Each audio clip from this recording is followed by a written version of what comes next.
ওর পাগলামোর খেসারত দিতে আলো আলো নিজের প্রাণ পর্যন্ত দিয়ে দিল। আর এটা আমি কিছুতেই মেনে নিতে পারছি না যে আলো নেই। আপনারা সবাই মিলে ঠিক করুন অংশুমান লাহিড়ীকে কি করে উচিত শিক্ষা দেওয়া যায়। আমি সাহায্য করব। আমি আপনারা যেভাবে বলবেন আমি ঠিক সেইভাবেই সাহায্য করব। আমি এটা প্রমাণ করেই ছাড়বো যে আলোর আত্মহত্যার জন্য আর কেউ নয়, ওই অংশুমান লাহিড়ী দায়ী। আমি আর নতুন করে কি বলি বলুন তো সুজয় বাবু? আসলে কি জানেন তো, ছোটবেলা থেকেই অংশু একটু অন্যরকম, আর পাঁচটা ছেলের মতো নয়, একটু ওরকম পাগলাটে ছিল। কিন্তু আমি সেদিকে অত মন দিইনি, আমি মা হিসেবে মেনে নিয়েছি। কিন্তু বিশ্বাস করুন, আমি এটা ভাবতেই পারিনি ওর এই পাগলামো আর একজনের প্রাণ কেড়ে নেবে। হ্যাঁ, কিন্তু মা এটাও ভাবো, তুমি তো কতবার বর্দাকে চিকিৎসার জন্য পাঠিয়েছে, সেটা বলো সুজয় বাবু। কিন্তু ওই যে ওর যা মেজাজ, বাবা, রাগলে একবার হিতাহিত কোনো জ্ঞান থাকতো না। কেউ যদি একটা ওর বিরুদ্ধে কথা বলতো তাহলে তাকে শেষ করে দিতে ওর হাত পা কাঁপতো। আর সেজন্যই আমরা সেদিন না চাইতেও ওর ওই পাগলামিগুলো মেনে নিতে বাধ্য। কি তাই তো, সে কথা তো কম বোঝেননি সুজয় বাবু, তাই না? কিন্তু কিন্তু কিন্তু সমস্যা হলো, দেখো ও তো সবসময় আর পাগলামোটা করে না। এবার ধরো কোর্টে জজ সাহেবের সামনে ও কাঁচু মাচু মুখ করে দাঁড়িয়ে রইল, তাহলে কোন উকিলের সাধ্য আছে প্রমাণ করবে যে একটা পাগল খুনি হবে? সেদিন মন্দিরে ওর পাগলামোটা অনেকের সামনেই করেছে, তারা নিশ্চয়ই দেখেছে, তাই না? তারাই প্রমাণ দেবে। এবার দেখি তুমি কি করে পার পাও অংশুমান লাহিড়ী। তুমি আলোকে যেমন ভাবে কষ্ট দিয়েছ, এবার তোমাকে তেমন কষ্টই পেতে হবে অংশুমান লাহিড়ী।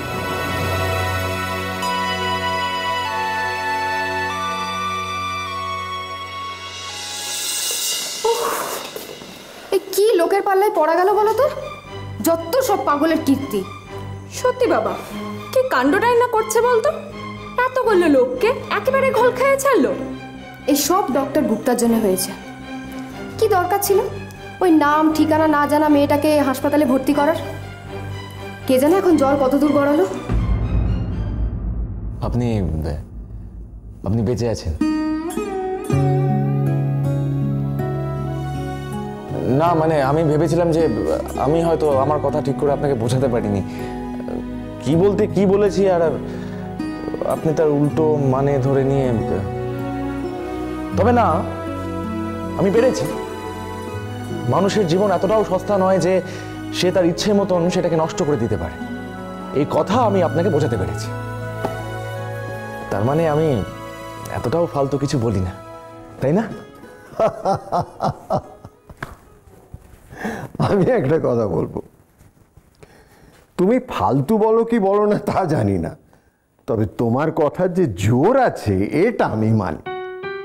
নইলে দেখো, যে মেয়ে কাল রাত পর্যন্ত আমি মরবো করে এই নার্সিংহোমে সবাইকে একবারে নাকাল করে ছেড়েছে, সে নিজে নিজে নার্সিংহোমে ফিরে এলো।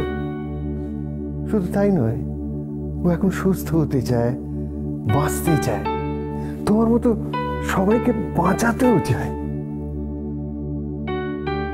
ও বলেছে যে এখানকার রোগীদেরও ও দেখাশোনা করবে। দেখলে তো, সত্যি একটা জীবনকে তুমি মৃত্যুর হাত থেকে বাঁচাতে পারলে। এখনো ওর থেকেও কষ্টে থাকা মানুষদের মুখের দিকে চেয়ে বাঁচবে,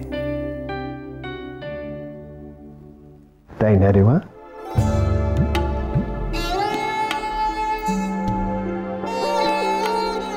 যাই, আমি একটা রাউন্ড দিয়ে আসি, তোমরা ততক্ষণ গল্প করো। ওকে।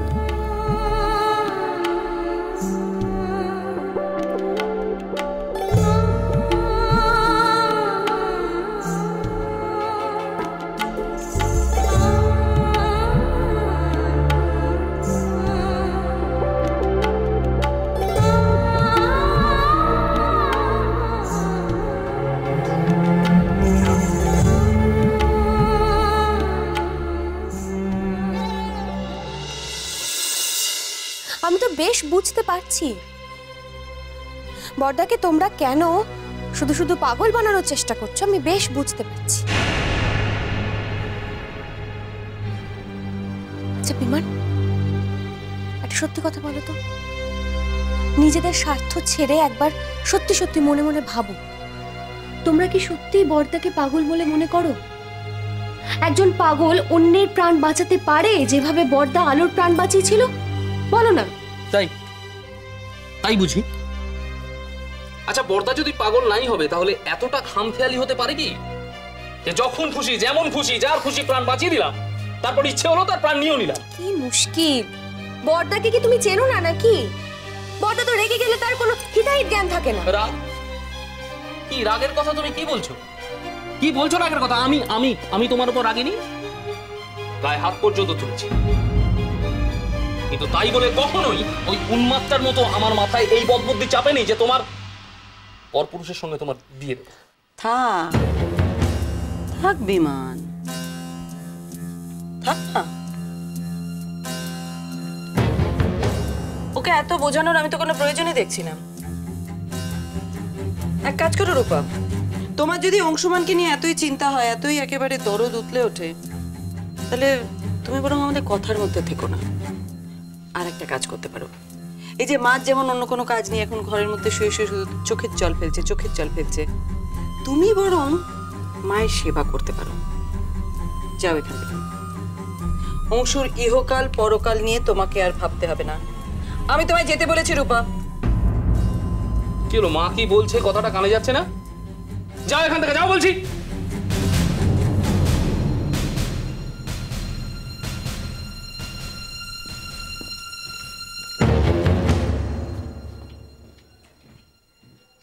আর কাউকে আমি পাল্টা চাল চালতে দেব না। কে কি কথা বলবে না বলবে, কার মুখে কোন বুলি ফুটবে, সেটা আমি ঠিক করব। আমি তাহলে এবার আমরা কি করবো মা? উঠিসা যাব,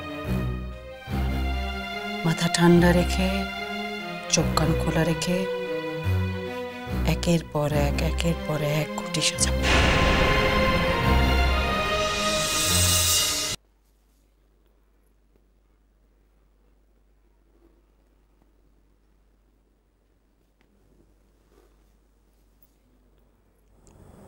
কি হলো?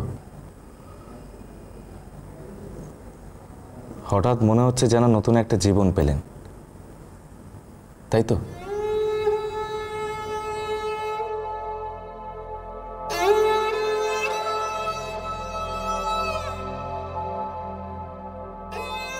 দেখুন, আমি আপনার অতীত সম্পর্কে তেমন কিছুই জানি না,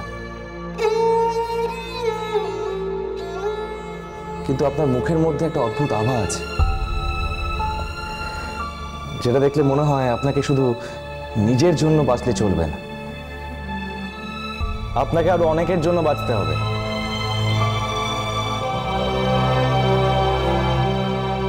আপনার বেঁচে থাকাটা খুব দরকার।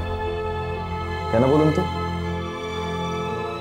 এতে এই আভা আরো অনেকের মধ্যে ছড়িয়ে পড়বে, তাদের জীবন আলোকিত হয়ে উঠবে। শুনুন, আর কিন্তু ডাক্তারবাবুদের নাজেহাল করলে চলবে না। আমি মরতে চাই এই স্লোগান একেবারে বন্ধ। গলা খুলে চিৎকার করে বলুন তো, আমি বাঁচতে চাই, আমি বাঁচবো, নিজের জন্য বাঁচবো, অন্যের জন্য বাঁচবো।